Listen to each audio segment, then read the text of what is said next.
বঙ্গোপসাগরের সম্ভাব্য ঘূর্ণিঝড় রিমাল বাংলার এদিকে আসবে কিনা সেটার ব্যাপারে জানা না গেলেও গরম যে স্বমহিমায় ফিরতে চলেছে সেই ব্যাপারে কিন্তু আর কোনো রকম সংশয় নেই। প্রিয় দর্শক, ওয়েদার আপডেট চ্যানেলে আজকের এই অত্যন্ত গুরুত্বপূর্ণ পূর্বাভাসে আপনাদেরকে জানাবো যে আগামী কয়েকটি দিনের মধ্যে আবহাওয়া কোথায় কেমন থাকবে, কোথায় ঝড় বৃষ্টির সম্ভাবনা রয়েছে, তার সাথে গরমের তীব্রতা কোথায় কেমন থাকতে চলেছে।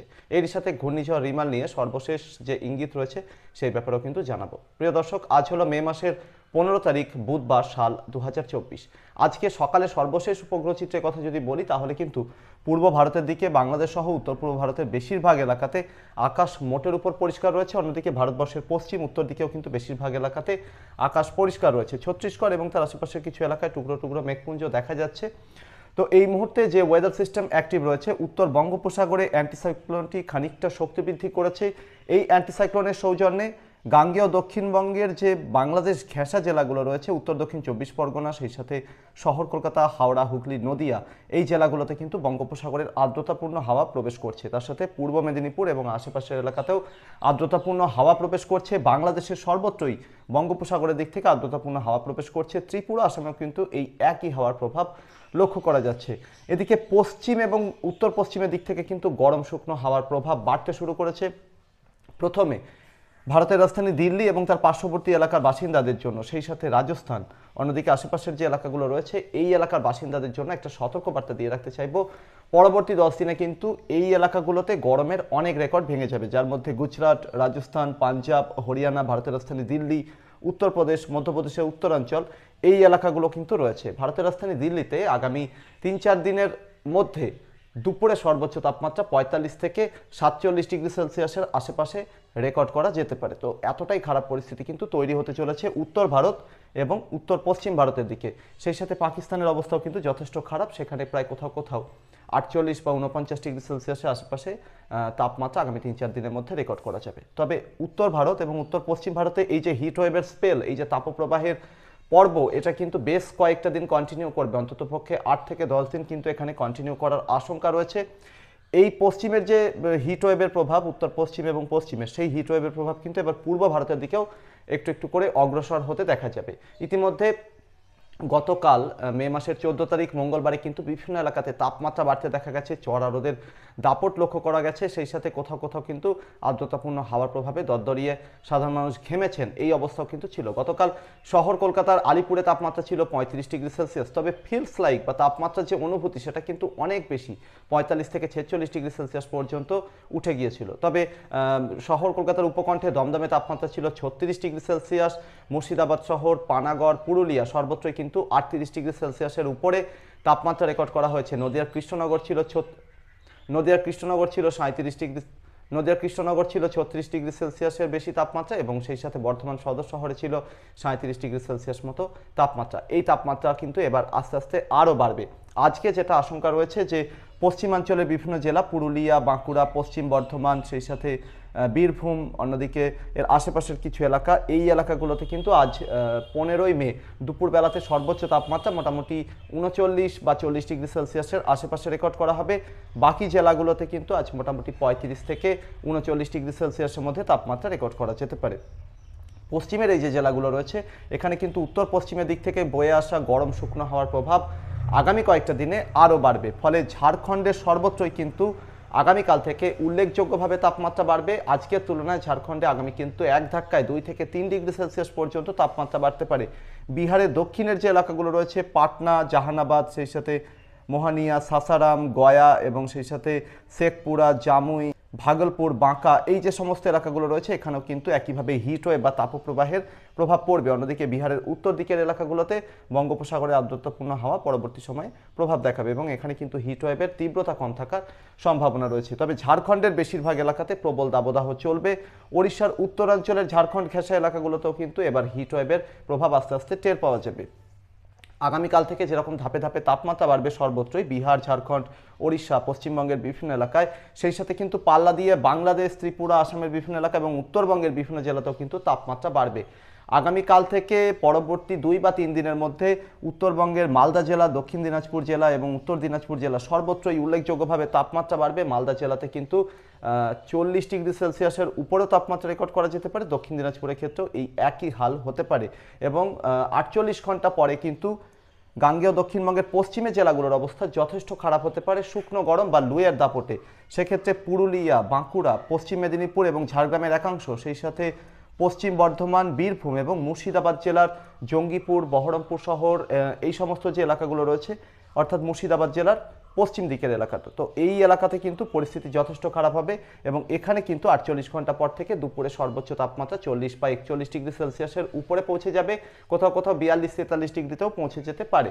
এবং এই পরিস্থিতি কিন্তু পশ্চিমের এই জেলাগুলোতে অন্ততপক্ষে মে মাসের 20 তারিখ পর্যন্ত কন্টিনিউ করার আশঙ্কা রয়েছে। অর্থাৎ পরিস্থিতি যেটা দাঁড়াচ্ছে, আগামীকাল মে মাসের 16 তারিখ থেকে পশ্চিমের জেলাগুলোতে হিট ওয়েভ শুরু হবে, পরবর্তীতে দু একদিন পরে সেটা তীব্র তাপপ্রবাহের আকার নেবে, অর্থাৎ সিভিয়ার হিট ওয়েভের পর্যায়ে যেতে পারে। এবং পশ্চিমের এই জেলার সাথে সাথে মালদা জেলার একাংশ এবং সেই সাথে দক্ষিণ দিনাজপুর জেলার একাংশেও কিন্তু হিট ওয়েভ লক্ষ্য করা যাবে। পশ্চিমের জেলার সাথে সাথে পূর্ব বর্ধমান জেলাতেও হিট ওয়েভের খানিকটা প্রভাব পড়বে। নদিয়া জেলার উত্তর দিকের এলাকাগুলো, এখানেও খানিকটা হিট ওয়েভের প্রভাব পড়বে। মুর্শিদাবাদের একাংশেও কিন্তু যথেষ্ট প্রভাব পড়বে।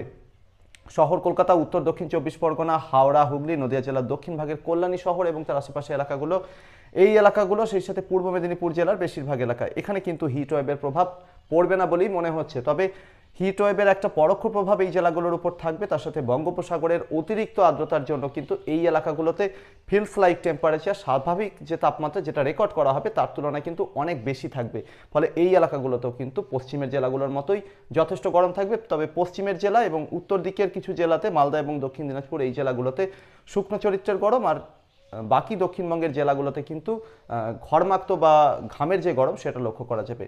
অন্যদিকে রাজধানী ঢাকা, বাংলাদেশের এখানকার অবস্থা কিন্তু এবার যথেষ্ট শোচনীয় বা খারাপ হওয়ার আশঙ্কা রয়েছে। আজ দুপুরের তাপমাত্রা ঢাকাতে 37 ডিগ্রি সেলসিয়াস পর্যন্ত রেকর্ড করা যেতে পারে। আগামী 4-5 দিনের মধ্যে রাজধানী ঢাকার তাপমাত্রা কিন্তু মোটামুটি 38 থেকে 39 ডিগ্রি সেলসিয়াসের আশেপাশে ঘোরাফেরা করবে। কোনো একটা দিন আগামী 3-4 দিনের মধ্যে এখানে 40 ছুঁয়েও যেতে পারে, এরকমই আশঙ্কা থাকছে। বাংলাদেশের মধ্যাঞ্চলের একটা বড় এলাকা, সেই সাথে ভারতের ত্রিপুরা, এই বেল্টটাতে কিন্তু যথেষ্ট গরমের তীব্রতা লক্ষ্য করা যাবে আগামী 4-5 দিনের মধ্যে, যার মধ্যে খুলনা বিভাগের সমুদ্র তীরবর্তী এলাকাগুলো বাদ দিলে বাকি খুলনা বিভাগের সব এলাকা, রাজশাহী বিভাগের সব এলাকা, রাজধানী ঢাকা সহ ঢাকা বিভাগের সব এলাকা, সেই সাথে ভারতের ত্রিপুরার বেশিরভাগ এলাকা, অন্যদিকে চট্টগ্রাম বিভাগের উত্তরাঞ্চলে কুমিল্লা, ব্রাহ্মণবাড়িয়া এবং এর আশেপাশের যে এলাকাগুলো রয়েছে সেই এলাকাগুলো, এই এলাকাগুলোতে কিন্তু আগামী 4-5 দিনের মধ্যে মোটামুটি 36 থেকে 40 ডিগ্রি সেলসিয়াসের মধ্যে তাপমাত্রা রেকর্ড করা যাবে। অন্যদিকে রংপুর বিভাগ, ময়মনসিংহ বিভাগেও কিন্তু যথেষ্ট গরমের তীব্রতা বাড়বে এবং এখানেও কিন্তু মোটামুটি 35 থেকে 38 ডিগ্রি সেলসিয়াসের মধ্যে তাপমাত্রা ঘোরাফেরা করবে। সিলেট বিভাগেও খানিকটা গরমের তীব্রতা বৃদ্ধির সম্ভাবনা রয়েছে, তবে এখানে বাকি এলাকাগুলোর তুলনায় তাপমাত্রা খানিকটা কম থাকতে পারে। আর সমুদ্র তীরবর্তী জেলাগুলোতে, এলাকাগুলোতে বাংলাদেশের, সেখানে স্বাভাবিকভাবেই জোরালো দক্ষিণা বাতাসের প্রভাব থাকবে এবং গরমের তীব্রতা সামান্য একটু কম অনুভূত হতে পারে। তবে অতিরিক্ত আর্দ্রতার জন্য এখানেও কিন্তু যথেষ্ট গরমের তীব্রতা মাঝে মধ্যে মালুম হবে। তো এই ধরনের পরিস্থিতি কিন্তু ওভারঅল বেশিরভাগ এলাকাগুলোতে থাকতে চলেছে আগামী 4-5 দিনে। এবং পশ্চিমের যে গরম হাওয়া সেটা কিন্তু আগামীকাল থেকে প্রভাব আরও বৃদ্ধি হবে, ফলে বৃষ্টির যেটুকু সম্ভাবনা সেটা কিন্তু আগামীকাল থেকে অত্যন্ত কমে যাবে। আগামীকাল 16 মে থেকে শুরু করে মে মাসের 19 তারিখ, এই সময়টার মধ্যে বিহার, ঝাড়খণ্ড, পশ্চিমবঙ্গের, দক্ষিণবঙ্গ এবং উত্তরবঙ্গের বিভিন্ন জেলা, বাংলাদেশ, ত্রিপুরা, আসামের বেশিরভাগ এলাকা, একেবারে বেশিরভাগ এলাকা, তার সাথে সাথে কিছু কিছু রাজ্যের জন্য, যেরকম বিহার, পশ্চিমবঙ্গের বিভিন্ন এলাকা, এই এলাকাটাতে কিন্তু প্রায় সব এলাকার জন্যই বৃষ্টির সম্ভাবনা 16 মে থেকে 19 মের মধ্যে প্রায় নেই বললেই চলে। বাংলাদেশের বেশিরভাগ এলাকাতেও কিন্তু এই একই পরিস্থিতি থাকতে চলেছে। তো এই সময়টার মধ্যে কিন্তু গরমের তীব্রতা থাকলেও ধান চাষি ভাইয়েরা, যাদের কাজ এখনো পর্যন্ত শেষ হয়নি, ধান কাটা এবং ঝাড়াই বাছাই করার প্রক্রিয়া, তারা কিন্তু কাজ অবশ্যই শেষ করে দিন আগামীকাল 16 মে থেকে শুরু করে মোটামুটি মে মাসের 19 তারিখের মধ্যে, অথবা আজকেও কিন্তু বেশিরভাগ এলাকাতে আবহাওয়া মোটের উপর শুকনো থাকার সম্ভাবনা। তবে যেহেতু প্রচুর পরিমাণে আর্দ্রতার যোগান রয়েছে, পশ্চিমের গরম হাওয়া ঢুকছে, খানিকটা দুই ধরনের বিপরীত চরিত্রের হাওয়া মুখোমুখি হয়ে আজ কিন্তু কোথাও কোথাও থান্ডার ক্লাউড, ছোট ছোট আকারের বা বজ্রগর্ভ মেঘপুঞ্জ তৈরি হলেও হতে পারে। সেক্ষেত্রে উত্তর ওড়িশার দুটো একটা এলাকা এবং দক্ষিণ ঝাড়খণ্ডের দুটো একটা জায়গায় এখানে খানিকটা বজ্রগর্ভ মেঘপুঞ্জ তৈরি হতে পারে ছোট ছোট আকারের। তা থেকে কোথাও কোথাও কিন্তু স্ক্যাটার থান্ডারস্টর্ম লক্ষ্য করা যেতে পারে, অর্থাৎ দুটো একটা জায়গাতে সামান্য বিক্ষিপ্ত ঝড় বৃষ্টি লক্ষ্য করা গেলেও যেতে পারে উত্তর ওড়িশা এবং দক্ষিণ ঝাড়খণ্ডে কোথাও কোথাও। সেই সাথে গাঙ্গেয় দক্ষিণবঙ্গের কোথাও কোথাও কিন্তু স্থানীয়ভাবে আজ বজ্রগর্ভ মেঘপুঞ্জ তৈরি হওয়ার পরিস্থিতি অনুকূল রয়েছে, তবে সম্ভাবনা অত্যন্ত কম এবং এই সম্ভাবনা খানিকটা হলেও বেশি মুর্শিদাবাদ, বীরভূম, পশ্চিম বর্ধমান, পূর্ব বর্ধমান এবং এর আশেপাশের এলাকাগুলোর একাংশে। এই এলাকাগুলোতে কিন্তু আজ দুপুরের পরবর্তী সময়ে অর্থাৎ বিকালের দিকে কিন্তু কোথাও কোথাও স্থানীয়ভাবে একটু বজ্রগর্ভ মেঘপুঞ্জ তৈরি হওয়ার সম্ভাবনা রয়েছে। তবে ঝড় বৃষ্টি যেটা আমরা ধরে থাকি সেই ধরনের পরিস্থিতির সম্ভাবনা কিন্তু অত্যন্ত কম বলেই মনে হচ্ছে। তবে কিছুটা থান্ডারস্টর্ম অ্যাক্টিভিটি কোথাও কোথাও পুরোপুরি রুল আউট করা যাচ্ছে না। তো এই ধরনের পরিস্থিতি আজ থাকতে চলেছে। এবার ধাপে ধাপে তাপমাত্রা বাড়বে, গরম বাড়বে পাল্লা দিয়ে, তাই প্রত্যেককে কিন্তু যথেষ্ট সাবধানতা অবলম্বন করার প্রয়োজন রয়েছে। কোথাও ঘরমাক্ত গরম, কোথাও আবার শুকনো গরম, এই ধরনের পরিস্থিতি কিন্তু আগামী 4-5 দিন লক্ষ্য করা যাবে, তাই যথেষ্ট সতর্ক এবং সাবধানে থাকবেন। বঙ্গোপসাগর কিন্তু এবার একটু একটু করে সক্রিয় হওয়ার সম্ভাবনা ধীরে ধীরে বাড়ছে।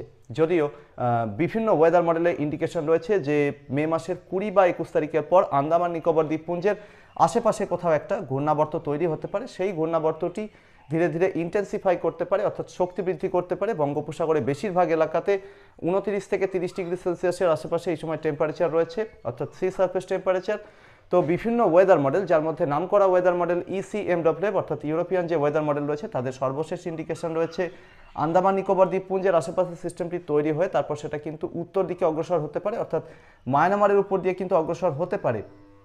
তো আপনাদেরকে জানাতে চাইবো, যেহেতু এখনও সিস্টেমটি ফরমেশন হতে অনেকটা দেরি রয়েছে, মে মাসের 23 বা 24 তারিখ অথবা 25 তারিখ এইরকম সময়ে সিস্টেমটি ফরমেশন হতে পারে, একটা লো প্রেশার এরিয়াতে পরিণত হতে পারে। তাই এখনই কিন্তু কোনো রকম সিদ্ধান্ত বা ঐক্যমত্যে আসা যাবে না। তবে সেই সময় উইন্ড প্যাটার্ন অর্থাৎ বায়ুপ্রবাহের যে পরিস্থিতি, ট্রপোস্ফিয়ারের 10 বা 11 কিলোমিটার বা তারও বেশি উচ্চতায় যে ধরনের বায়ুপ্রবাহ থাকার সম্ভাবনা, তাতে কিন্তু দুই বাংলার জন্য অর্থাৎ পশ্চিমবঙ্গ বাংলাদেশের জন্য কিন্তু বিপদের আশঙ্কা রয়েছে, এরকমটাই মনে হচ্ছে। তার কারণ আমরা যদি ইসিএমডব্লিউ এর উইন্ড প্যাটার্নের কথা ধরি সেই সময়, তো সেখানে 10 কিলোমিটারের বেশি উচ্চতায় দেখা যাচ্ছে যে মায়ানমারের দিকে বায়ুপ্রবাহ খানিকটা বয়ে যাওয়ার পর, দক্ষিণ থেকে উত্তরে যাওয়ার পর তারপর কিন্তু সেটা রিকার্ভ করে উত্তর পশ্চিমে হচ্ছে। অর্থাৎ সেক্ষেত্রে পশ্চিমবঙ্গ, ওড়িশা, বাংলাদেশের জন্য খানিকটা হলেও বিপদের আশঙ্কা কিন্তু থাকছে। যদিও বিভিন্ন ওয়েদার মডেলে দেখা যাচ্ছে যে ওয়েদার সিস্টেমটি কিন্তু অত্যন্ত দুর্বল চরিত্রের, অর্থাৎ একটা ডিপ্রেশন অর্থাৎ একটা গভীর নিম্নচাপ ক্যাটাগরি পর্যন্ত যেতে পারে। তবে ইসিএমডব্লিউ এর যে অনেকটি সংস্করণ রয়েছে ইসিএআইএফএস, তাদের সর্বশেষ ইন্ডিকেশন রয়েছে যে এই ওয়েদার সিস্টেমটা কিন্তু উত্তর পশ্চিমে এগোতে পারে, অর্থাৎ উত্তর অন্ধ্র এবং ওড়িশা উপকূলের দিকে অগ্রসর হতে পারে। এবং তারপর কিন্তু আমফানের যে ট্র্যাক ছিল সেই রকমই ট্র্যাক নিয়ে কিন্তু এটা আবার উত্তর এবং উত্তর পূর্ব দিকে রিকার্ভ করতে পারে। সেক্ষেত্রে ওড়িশা উপকূলের উত্তরাঞ্চল অর্থাৎ জগৎসিংপুর, পারাদ্বীপ এই এলাকা, চাঁদবালি এই এলাকাটার উপর দিয়ে কিন্তু খানিকটা ল্যান্ডফল হওয়ার পর তারপর সেটা কিন্তু আবার দীঘা এবং সংলগ্ন যে আশেপাশে এলাকা রয়েছে পশ্চিমবঙ্গের উপকূল ভাগ, এই এলাকাতে গিয়ে ল্যান্ডফল করতে পারে, এরকম ইন্ডিকেশন কিন্তু দেখা যাচ্ছে। তবে আপাতত বিভিন্ন ওয়েদার মডেলে বিভিন্ন রকম প্রেডিকশন আসবে, এখনই কোনো রকম সিদ্ধান্তে পৌঁছানো যাচ্ছে না। তো এই ছিল আগামী কয়েকটা দিনে আবহাওয়ার সম্ভাব্য পরিস্থিতি। আপনার এলাকাতে আবহাওয়ার বর্তমান পরিস্থিতি কেমন রয়েছে চ্যানেলে কমেন্ট বক্সে অবশ্যই লিখে জানাবেন। তার সাথে ভিডিওটিকে যতটা সম্ভব লাইক এবং শেয়ার করে দেবেন। আর চ্যানেলটিতে যদি নতুন হয়ে থাকেন তাহলে এখনই সাবস্ক্রাইব আর ফলো করে নেবেন। ইউটিউবের পাশাপাশি এখন কিন্তু ফেসবুকে ওয়েদার আপডেট আসছে, ওয়েদার আপডেট নামে পেজ রয়েছে, সেটাকে সার্চ করে অবশ্যই ফলো করে রাখুন। পরবর্তী আপডেটে আবারও দেখা হবে। ধন্যবাদ।